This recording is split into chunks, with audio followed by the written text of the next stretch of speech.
I have searched the term Viagra Boys so much on YouTube that in my social media feeds, I'm starting to get ads for erectile dysfunction. Which, by the way, if you have it, like, on occasion, don't worry about it. If it's becoming a persistent problem, sure, go right ahead. But honestly, I think it's too much of an ask to just kind of ask that everybody does everything on their own terms every time.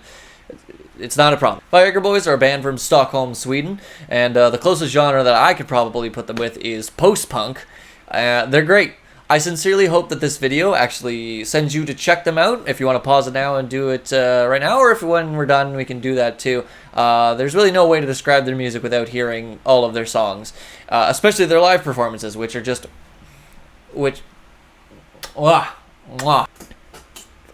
The band tackles tons of themes. There's toxic masculinity. There's the way that society treats that's poor and needy. There's becoming a jungle man. There's sneaking frogs into secret meetings because they can't be detected by radar or sonar devices. So, you know, regular relatable stuff. I hope you guys can relate. There is one theme that shows up in pretty much all of their releases, and that theme is addiction. They do such a good job when they handle it musically and lyrically that I want to kind of hone in on it and hammer the point home of how well they do when they talk about this subject. So order some research chemicals, join me down in the basement, and we're going to take a tour of Shrimp Tech.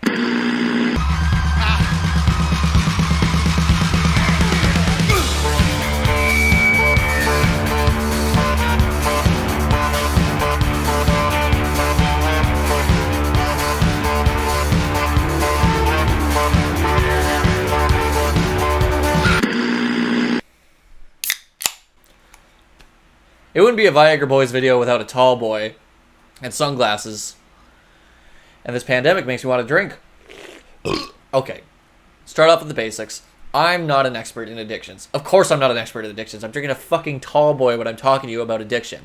So if you or someone you know is struggling with addiction, I'm going to link resources down in the description for people in Canada, the US, and the UK to reach out to get some help.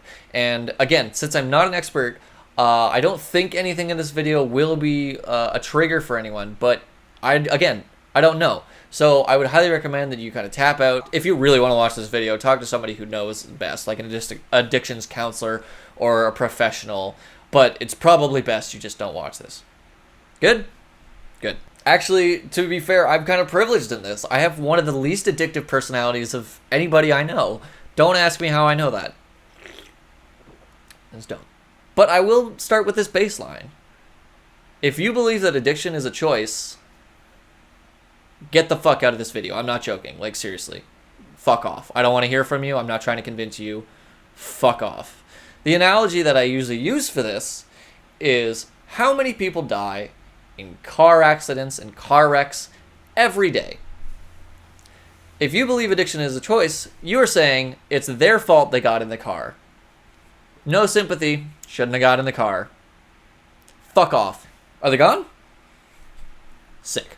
Okay, let's start with the most basic explanation of addiction for the purposes of this video. So, when you do something good, your brain wants to reward you. It will release dopamine. That's the chemical that rewards you whenever you do something that it deems pleasurable. Eating a cake, kissing your partner, working out. All of this is stuff that it wants you to do a little bit more. Now, of course, taken to the extreme, this can backfire with almost anything. You eat too much cake, you feel sluggish, you feel gross. If you work out too much, your body's going to break down. It's not going to be able to recover. And if you kiss your partner too much, they'll probably tell you that they're on the toilet right now pooping. So what the fuck are you doing? Now, where hard drugs come in is when dopamine gets skyrocketed by these substances. That's their specific purpose.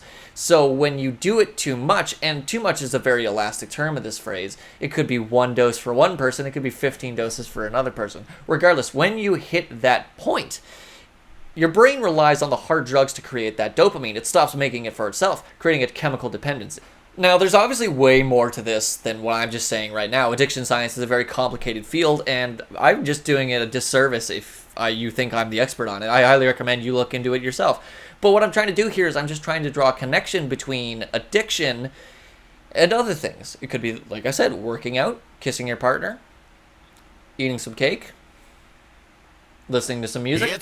You look me straight in the eyes and you tell me that you haven't found a song that you've played on repeat until everybody around you told you to turn off the fucking growlers, man. I'm sick of I'll Be Around. It's a good song, goddammit. This isn't to say that listening to a good song that you found on repeat is remotely the same as being addicted to hard drugs. It's not. But I would argue it's in the same vein of watching a scary movie. You watch a scary movie to experience the fears that would be in that situation were you in it.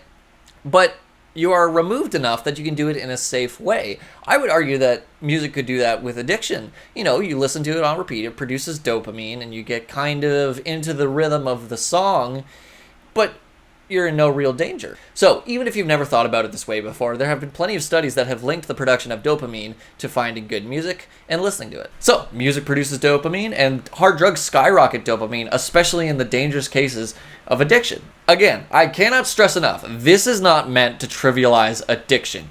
You can go a day without hearing that song that you like, but if you go a day without hard drugs when you're addicted to them, there could be serious medical consequences and horrible feelings of withdrawals. Okay, now that we've established that, let's talk about the Viagra Boys and what they do specifically to connect the two, what they do to connect addiction through good music, and how they portray it. Studies have shown that the human brain responds more positively to lower frequencies. This typically means the bass tone.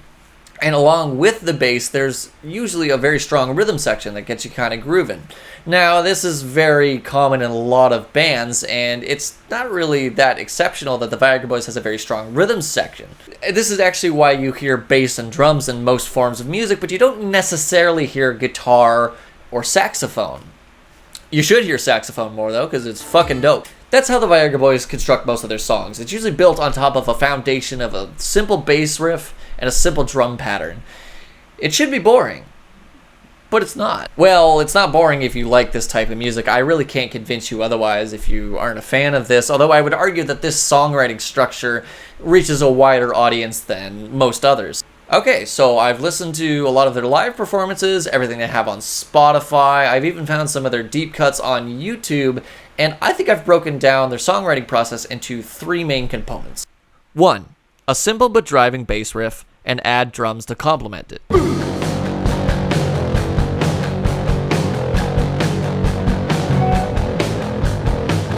2. Guitar, saxophone, and keyboard, but make it tertiary. Just add very minor flair.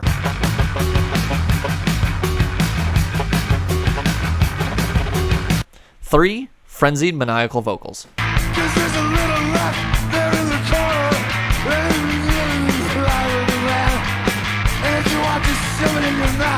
The first two... The first two are crucial to translating addiction into a musical setting. Bass and rhythm heavy, grabs your attention with that low frequency and feeds you that funky beat, just enough to keep you interested and bring you back for more. I guarantee that every Viagra Boys fan has at least one song that they've repeated ad infinitum. I have at least 3, but the main reason that I do is because the rhythm section. It's just so nice and it sounds so good. I just want to hear it forever. But then you add that little accent. That accent is make or break in this type of songwriting.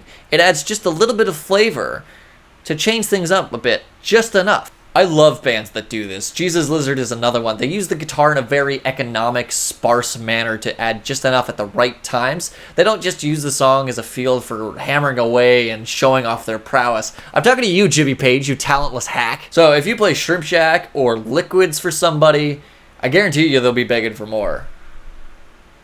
That is if they can get past the vocals. Drugs off the internet. Some sort of RC. Benzoid. DMT. 2CB. So another disclaimer here. I don't know enough about the frontman or any of the band members, or if they struggle with addiction, or how they know about it, or if they even know about it. It's not their duty to tell a worldwide audience their personal struggles with probably one of the hardest things a human can live with. I'm not saying that they do have it, I'm not saying they don't, although if they do have that problem, obviously I want them to get help, but they're not at liberty to tell everybody about their personal struggles.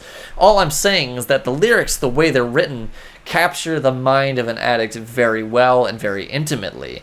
You can do that without being an addict. There are many different dimensions of being an addict. Having it taking over your life, being aware that you're doing something you wouldn't otherwise do, but doing it anyway, the crazy shit you get into, becoming a completely different person. These are all aspects of being addicted to something. Sebastian Murphy's lyrics take so many dimensions to being an addict to heart that it's kind of scary.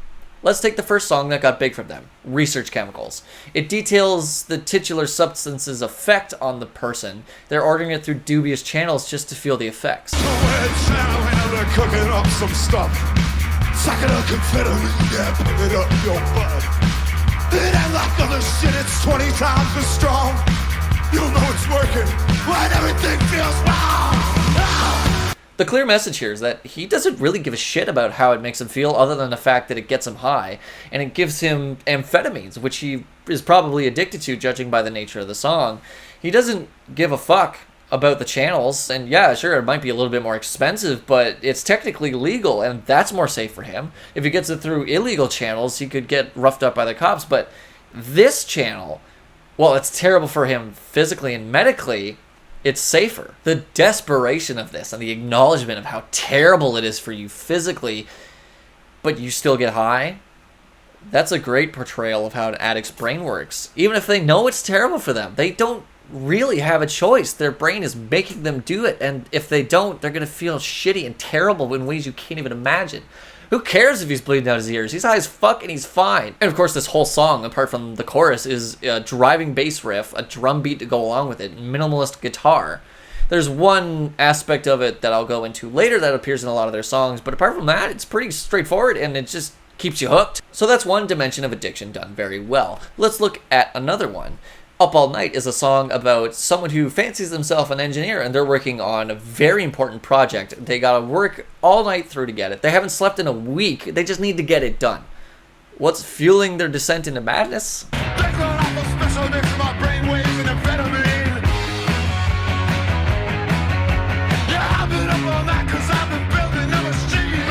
They use these themes in tandem with the music, of course. Driving bass riff, a little bit silly, you know, the drums keep going, they have a great minimalist guitar added towards it as well.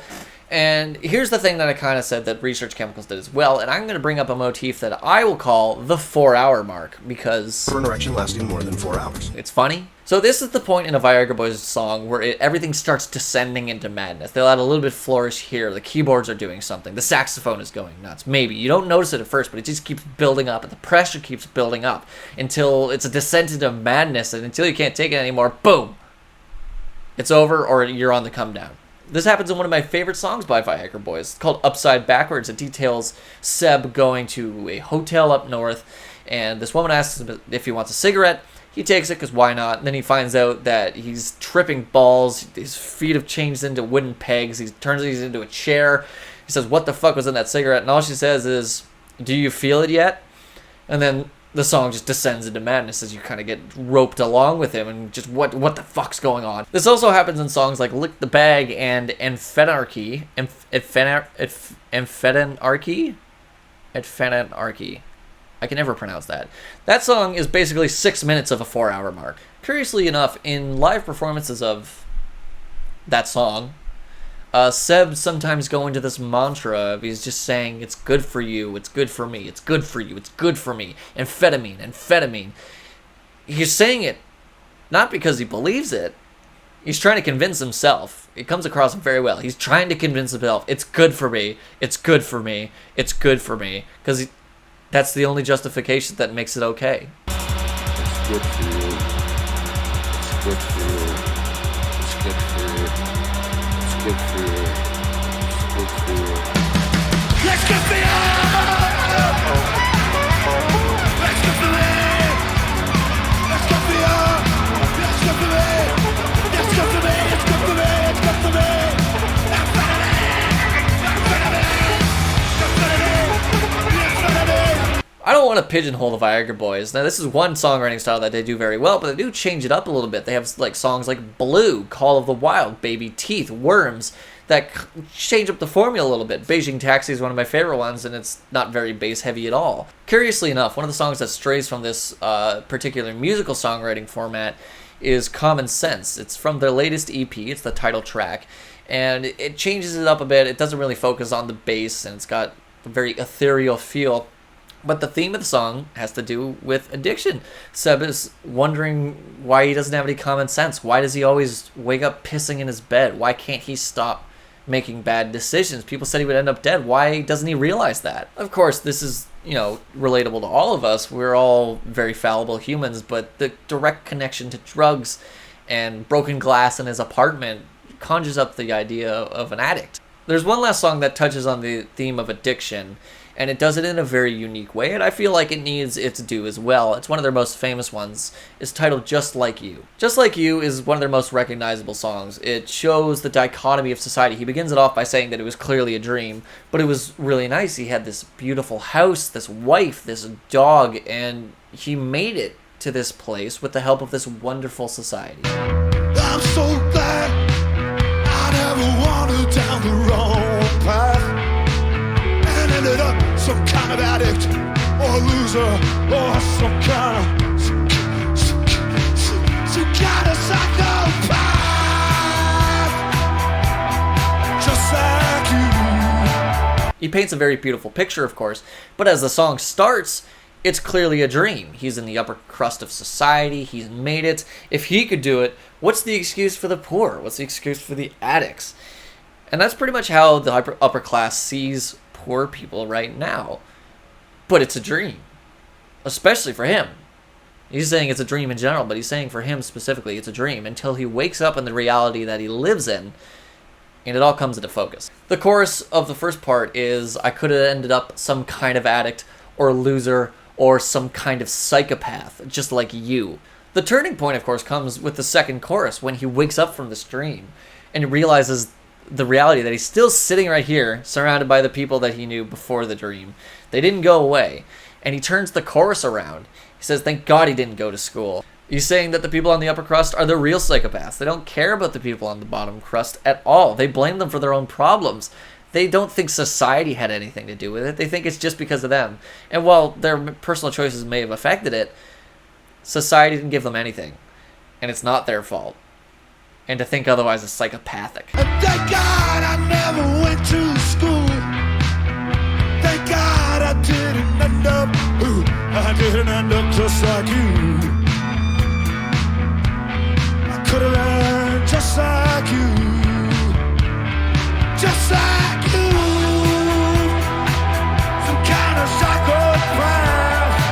I have yet to find a band that recreates the theme of addiction as well as the Viagra Boys have, both lyrically and musically. It's not even close to what it actually physically feels like or the mental toll that addiction takes on you, but it does it in a great, safe manner that really creates empathy.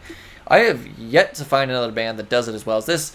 If you know one, send it to me. I'd love to listen to it. So if you can, listen to the Viagra Boys. They don't just have songs about addiction. They have complete absurd songs. Their most famous song, Sports, is just him listing sports, including falling asleep with your sunglasses on or ordering things off the internet. Hi, those are sports. So before I go, I do want to remind you that in the description, I will link resources for Canadians, Americans, and people in the UK to reach out to if them or someone they know and love is struggling with addiction. It's a very serious issue. If anyone else knows of any more, please comment them. I would be happy to link more.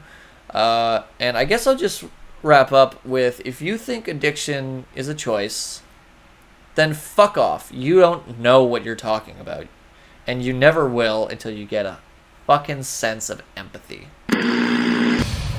Yeah, I don't like taking life all that seriously.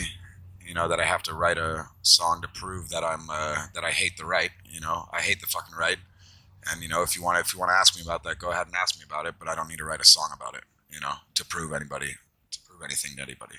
If you know what I mean. I don't know.